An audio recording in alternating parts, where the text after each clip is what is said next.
Good morning बच्चों। आज हम पढ़ेंगे जन सुविधाओं में सरकार की भूमिका। हम लोग परसों भी इसी टॉपिक पर पढ़े थे और हमने इसमें चर्चा किया था कि जन सुविधा होती क्या है। आज हम इसमें चर्चा करेंगे कि जन सुविधा सरकार द्वारा ही क्यों दी जाती है। सबसे महत्वपूर्ण प्रश्न यह है कि हम और आप सरकार को ही क्यों मानते हैं कि वो सारी जन सुविधा दे, स्कूल वो प्रोवाइड करे, जल वो प्रोवाइड करे, सड़क वो प्रोवाइड करे, सारी चीजें जो भी लोगों के विकास के लिए। प्यारे बच्चों, आप 7th में एक लेसन पढ़ा होगा, बाजार में एक कमीज, और उसमें आपने स्टडी किया होगा और देखा होगा कि स्वप्ना जैसी फार्मर रहती है, कृषक रहती है, उसको लाभ कितना मिलता है? बहुत कम मिलता है। लेकिन जैसे जैसे वो आगे की ओर जाती है, एक कमीज के रूप में विकसित होती है, जो व्यापारी है, कंपनी का आदमी है, उसको ज्यादा लाभ। अगर हम जन सुविधाओं के अंतर्गत पानी को लें, जैसा कि आप टेक्स्ट बुक में है, और पानी को प्राइवेट कंपनियों द्वारा क्या प्रदान किया जाए, तो आप सोच सकते हैं कि क्या हर वर्ग का आदमी पानी इजीली खरीद सकता है या सबको उपलब्ध हो सकता है? उसका आंसर आएगा नहीं। क्यों? क्योंकि जितनी भी मल्टीनेशनल कंपनियां हैं या हमारी कंपनियां हैं, वो सिर्फ और सिर्फ कोई भी कार्य किसके लिए करती हैं? लाभ के लिए, प्रॉफिट के लिए, एडवांटेज के लिए करती हैं। जबकि सरकार कोई कार्य करती है तो किस लिए करती है? वेलफेयर के लिए करती है, जन कल्याण के लिए करती है, और जन कल्याण का उद्देश्य ही होता है अपने नागरिकों का विकास। क्लास 10th की जब आप सिविक्स की टेक्स्ट बुक पढ़ेंगे तो एक बोलीविया देश है, साउथ अमेरिका कॉन्टिनेंट का, और वहां पर सरकार से हटा करके पानी प्राइवेट कंपनी को दे दिया जाता है, और प्राइवेट कंपनी इतना दाम बढ़ा देती है कि आम नागरिक उसका उपभोग नहीं कर पाता है। दिक्कत क्या आने लगती है कि वहां पर जल विद्रोह हो जाता है, नागरिक उस कंपनी के खिलाफ लड़ जाते हैं। तो उन सारे अनुभवों को देखते हुए क्या है कि हम प्राइवेट कंपनियों को जल जैसी आवश्यक वस्तु को प्रदाता के रूप में नहीं दे सकते हैं, सरकार को ही दिया जाता है। तो सरकार अन्य जिम्मेदारियों के साथ साथ ऐसी जन सुविधाओं वाली जिम्मेदारी भी निर्वाहित करती है। कोई सिंपल सा क्वेश्चन आपसे पूछता है कि सरकार ही क्यों, तो आंसर दीजिएगा, सरकार जो होती है वो जनता द्वारा चुन करके आती है, और चुनी हुई सरकार का कार्य होता है अपने नागरिकों का विकास करना जन कल्याण के माध्यम से। जबकि प्राइवेट कंपनियों का लाभ क्या होता है? उद्देश्य लाभ कमाना। और जन सुविधाओं में जब लाभ कमाने लगेंगे लोग, तो क्या होता है? आपको वो सुविधा सही से मिल नहीं पाएगी। दूसरा इसमें टॉपिक में आते हैं कि धन कहां से आता है जन सुविधाओं के लिए सरकार के पास। तो पहला आंसर यहां पर आएगा, आप देखेंगे क्या है ये? कर या टैक्स। आप अच्छी तरीके से जानते हैं देश का प्रत्येक नागरिक इनडायरेक्ट या डायरेक्ट रूप में कर देता है। डायरेक्ट रूप में एक इनकम टैक्स का नाम आपने सुना होगा, आयकर प्रत्यक्ष, एक निश्चित आय के बाद अगर आपके पास पैसा है तो सरकार हर वर्ष आपसे टैक्स लेगी। वहीं इनडायरेक्ट टैक्स क्या है? आप बिस्कुट खरीदने जाते हैं, मैगी खरीदने जाते हैं, अन्य चीज खरीदने जाते हैं, उसमें क्या है? सेल टैक्स, जीएसटी के रूप में आपसे कर। ठीक। दूसरा स्रोत इसमें आपका आता है, आपने नाम सुना होगा विश्व बैंक का, वर्ल्ड बैंक का, या आपने एक और नाम सुना होगा IMF का, इंटरनेशनल मॉनेटरी फंड, अंतरराष्ट्रीय मुद्रा कोष, और विश्व बैंक। ये क्या होते हैं?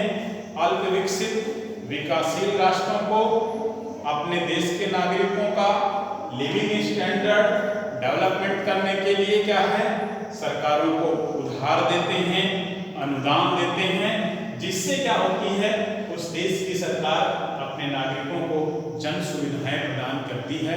आप देखे होंगे आपके देश में प्रत्येक वर्ष पोलियो अभियान चलता है, उन्मूलन अभियान चलता है। वो क्या है? इन जगहों से पैसा आता है, अपने होने वाली उस रोग से मुक्त किया। तीसरा यहां पर आता है विदेशों से धन। हम भारत के रूप में हैं, दुनिया के अन्य देश हैं, जापान है, इंग्लैंड है, फ्रांस है, हमारे संबंध अच्छे हैं, वो देश हमें उधार भी देता है, अनुदान भी दे देता है, कम ब्याज दर पर दीर्घकालिक लोन या उधार दे देता है। आपने अपने देश में इस ट्रेन का नाम सुना होगा, बुलेट ट्रेन, सुना है कि नहीं? अहमदाबाद से मुंबई तक चलने का प्लान, 2021 में चलने का प्लान आपको बहुत अच्छे से याद होगा। इसमें लगने वाली धनराशि जो है जापान सरकार द्वारा प्रदान की जा रही है और लोन या इंटरेस्ट रेट कितनी है? 0.01%, यानी सिर्फ नॉमिनल है कि हम आपको पैसा दिए नहीं है खैरात में, हमने आपको उधार दिया। तो दुनिया के अन्य देशों से अगर हमारे संबंध अच्छे हैं तो क्या है, हमें क्या है, अपने नागरिकों की जन सुविधाओं को पूर्ण करने के लिए पैसा मिलता है। हमें जन सुविधाओं के लिए धन आता कहां से? हमने आपको पहला बताया टैक्स के माध्यम से, इसमें हमने आपको एक बताया इनडायरेक्ट और डायरेक्ट टैक्स, फिर दूसरा हमने बताया अंतर्राष्ट्रीय मुद्रा कोष और विश्व बैंक से हमें धनराशियां मिलती हैं, तीसरा हमने बताया विदेशों से धन आता है। इसके अतिरिक्त अगर हम चलने की कोशिश करते हैं तो हमारे देश में क्या है, हमारे देश के संविधान में अनुच्छेद 111 में बजट शब्द का इस्तेमाल किया गया। आप अपने टेक्स्ट बुक देखेंगे, दो पाई चार्ट बने हुए हैं, एक में सरकार को धन आता कहां से है और दूसरे में सरकार का धन जाता कहां से है। तो इस बजट शब्दावली को जाने, बजट का शाब्दिक अर्थ होता है अपने कॉन्स्टिट्यूशन में वार्षिक वित्तीय विवरण, ठीक है, एनुअल इकोनॉमिकल विवरण या जो भी प्रलेख कह लीजिए। इसके बाद हमारी सरकार प्रत्येक साल फरवरी के फर्स्ट वीक में अपना बजट या वार्षिक वित्तीय विवरण रखती है कि हमने पिछले साल कितना धन पाया और कितना धन हमने क्या है खर्च किया, और इसी के साथ अगले साल का धन आएगा कहां से और हम धन खर्च कहां करेंगे। और इन्हीं बजट में या वार्षिक वित्तीय विवरण में क्या करते हैं, हम हेड निर्धारित करते हैं कि कितनी धनराशि किस हेड में खर्च होगी। हेड का मतलब सब्जेक्ट, डिफेंस में कितना खर्च करेंगे, एजुकेशन में कितना खर्च करेंगे, मार्केटिंग में कितना खर्च करेंगे, रोड डेवलपमेंट में कितना खर्च करेंगे, हेल्थ में कितना खर्च करेंगे। ये सारी क्या होती हैं, मदें निर्धारित होती हैं, हेड्स निर्धारित होते हैं। उसी में सरकार निर्धारित करती है कि पब्लिक फैसिलिटीज, पब्लिक एमिनिटीज पर कितना धन खर्च किया।